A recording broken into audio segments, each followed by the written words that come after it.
விநாயகர் சதுர்த்தியில் அதுதான் சமைச்சிட்டு. ஒரு பக்கம் சமையல் பண்ணிக்கிட்டு இன்னொரு பக்கம் பிள்ளையார் வாங்கலாம்னுட்டு பஜாருக்கு போயிருந்தோம். அங்கே போய் பார்த்தோம்னா பில்கட்டு, அதாவது அருகம்புல், மாவிலை, தோரணை, அப்புறம் நிறைய பிள்ளையார் பெயிண்டிங் அடித்த பிள்ளையார், நார்மல் பிள்ளையார்னு நிறைய சேல்ஸ் பண்ணிட்டு இருந்தாங்க. நாங்கள் அங்கே போய்ட்டு எங்களுக்கு பிடிச்ச ஒரு பிள்ளையாரை வாங்கிட்டு வீட்டுக்கு வந்தோம்.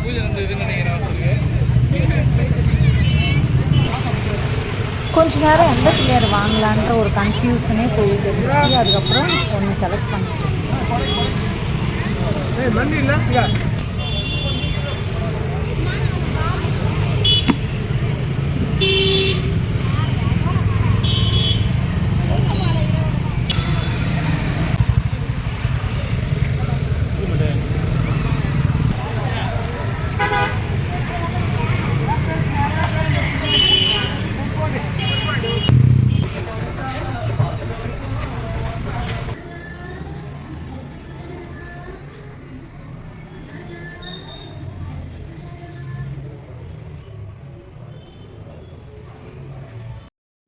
என்னம்மா பண்ணுற? இந்த கொழுக்கட்டை செய்து தான் விநாயகர் சதுர்த்தியில் இருக்கிறது மிகப்பெரிய டாஸ்க். என்ன பண்ண நல்லா வருதா? பாரு. வாவ்.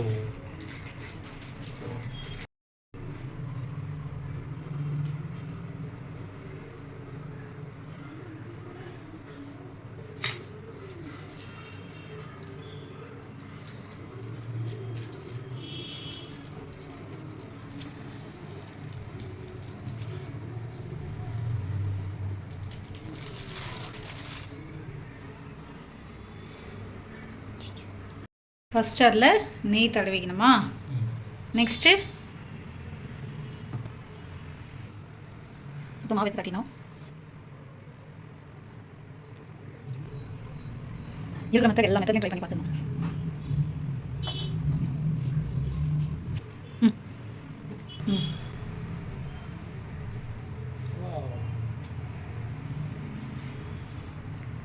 வாவ், ஒரு வழியாக கொழுக்கட்டையை செஞ்சு முடிச்சாச்சு. நெக்ஸ்ட்டு சாமிக்கு படையல் போட்டுடலாம்.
எங்கள் வீட்டில் நாங்கள் விநாயகர் சதுர்த்தியை சிறப்பாக கொண்டாடினோம். அதே போல் நீங்களும் கொண்டாடிருப்பீங்கன்னு நினைக்கிறேன்.